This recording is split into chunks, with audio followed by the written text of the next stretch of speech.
I'm not a huge royal watcher, but I really do like these two a lot. I think they're so empathetic, and it's been tough for them. And I think my heart breaks. I think about Meghan and what she has to think about, that she could be sold out by her own family, that her father or her sister would sell a letter or tape a conversation or whatever they do and sell her out. Like, that has got to be so, so heavy that my heart breaks. And they're not easy on Meghan. They haven't been easy on Meghan at all. At all, They're extra. They're extra. They're hard. extra. I think that's what it is. I think that it's fair for the British tabloids. And to be clear, the British tabloids in this case are not the supermarket rags that we have here. Over there, it's the newspapers. Like they're on the paper that makes your fingers dirty, and they come out every day.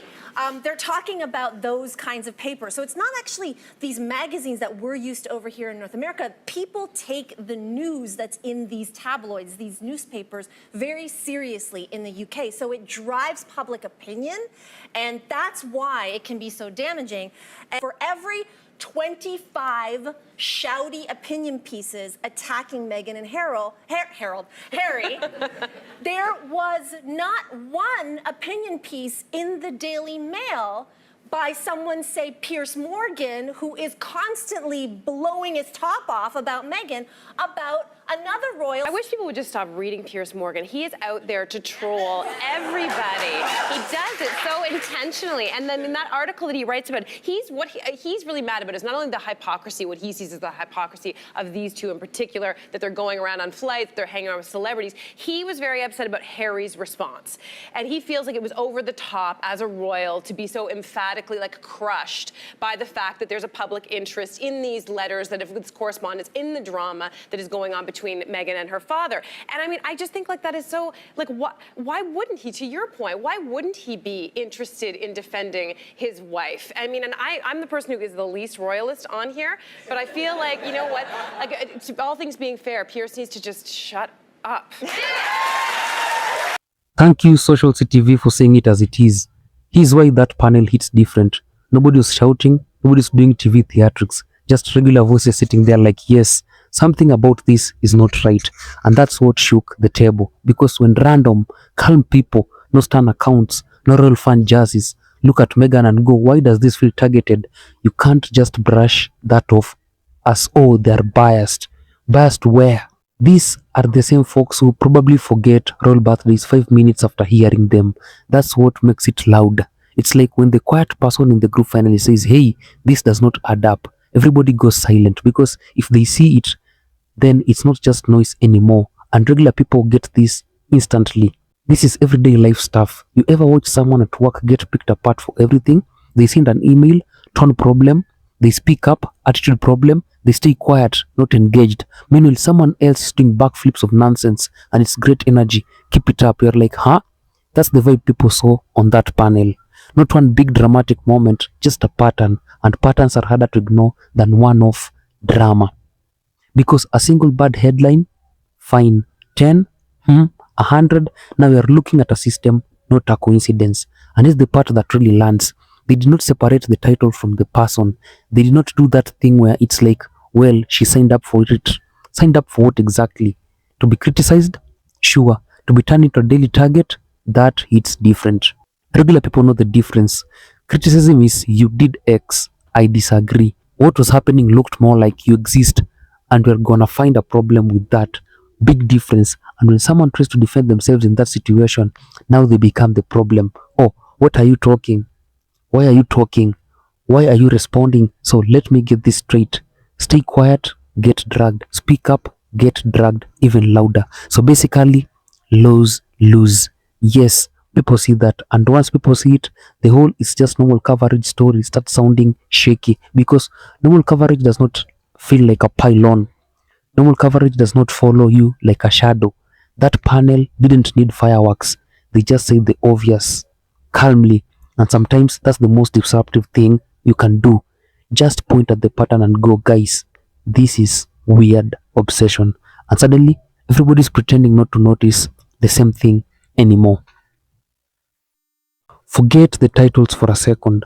Meghan isn't just dealing with headlines. She's dealing with the gut punch feeling of weight. Who can I even trust? And that right there, that's the part regular people understand instantly, because public criticism is one thing. Strangers talking nonsense online, annoying, yes, but family switching sides, family selling your business, no, that hits different. That's not noise, that's betrayal of the highest order. That's the kind of stuff where you sit there like, so the call I thought was private wasn't. Now every moment starts looking suspicious. Every conversation becomes, wait, was that real or was I being recorded for later? That's not living, that's paranoia with Wi-Fi, and people love to downplay it like, oh, it's just drama. Drama where? If your own people start cashing in on your life, that's not drama, that's business, and you're the product. Let's be serious for a second. And here's where it gets messy. Look at how Prince William's side is treated.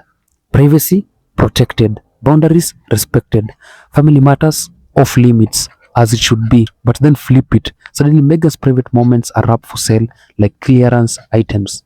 Emails, letters, conversations, everything surrounding Meghan is treated like content. Same game, different rules. And regular people notice that immediately because it's the same energy as one sibling messes up, let's protect them. Another sibling struggles, let's gossip about it. You're like, hold on, are we even in the same family?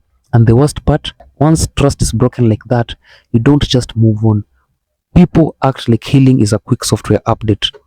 Click install, restart, done. No, that kind of betrayal lingers. It changes how you move, how you speak, who you open up to. You start editing yourself in real time, even with people you love, because now there's that tiny voice like, is this safe to say? That's exhausting, and that's why it hits regular people so hard, because a lot of folks have had similar versions of this.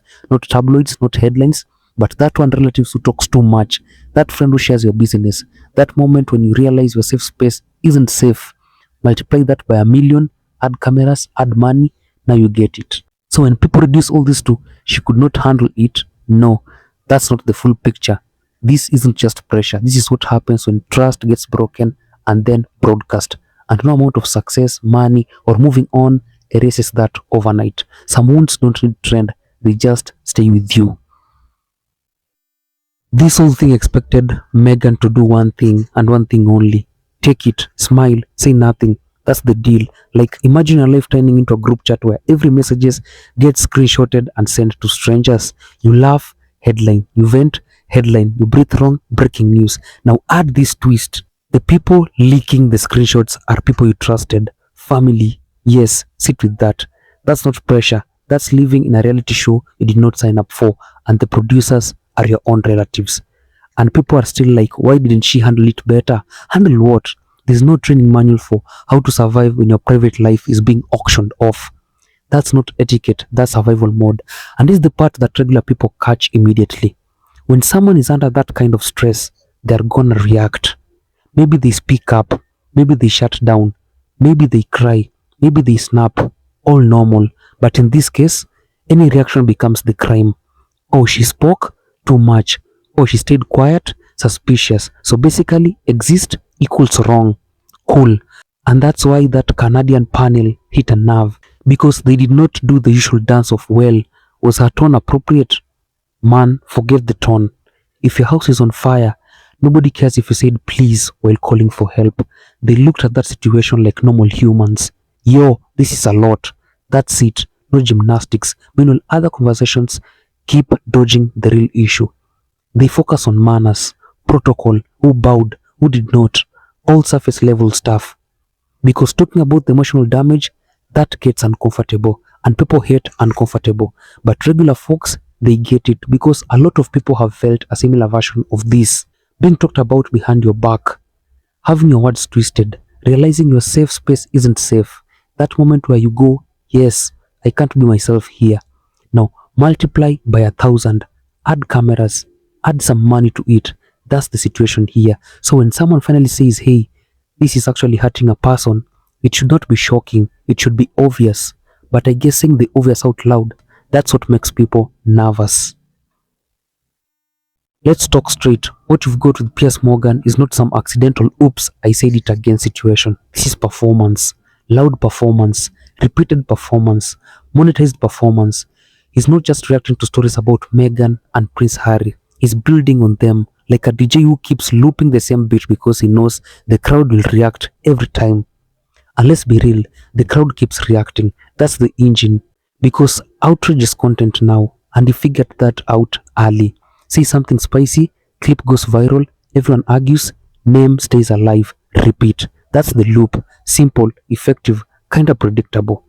Regular people see this and go, wait, is this journalism or just shouting with good lighting? Because real criticism is usually boring. It's calm, specific, boring on purpose. This is entertainment wearing a suit. And the suit is important because it makes it look serious. But underneath it, it's just let me say something I know will blow up online. And that's the difference people keep pointing at. Not disagreement, that's fine. It's the intent. You can feel when someone is trying to understand something and when someone is trying to trend off it. Big difference. And the reason Harry and Meghan keep getting pulled into this cycle is simple. They're clickable. That's it. Clicks don't care about nuance. Clicks don't care about fairness. Clicks care about reaction. So if a topic keep giving reactions, it stays in rotation. It stays in the headlines over and over, even when nothing new is happening. That's when it starts feeling less like commentary and more like recycling. And regular people pick up on that energy fast because everyone has seen a version of this in real life. That one person who always has something to say about the same people. Same tone, same jokes, same opinions. At some point we're like, bro, are we still on this? But they're not done because the attention is the point. That's the key. Attention, currency, noise, nuance, reaction, reflection. And once you understand that, the whole thing looks different. Not mysterious, not powerful, just repetitive and a bit predictable. Because if you remove the noise, what's left is just a pattern of saying things that get people talking. And honestly, regular people are getting better at spotting that pattern slowly, but they are seeing it. Thank you for watching this podcast. I really hope you enjoyed. I'm your host, Miles. If you enjoyed this content, please like, share videos widely, comment, and let me know what you think. Also subscribe for more. Goodbye, and may God bless you all.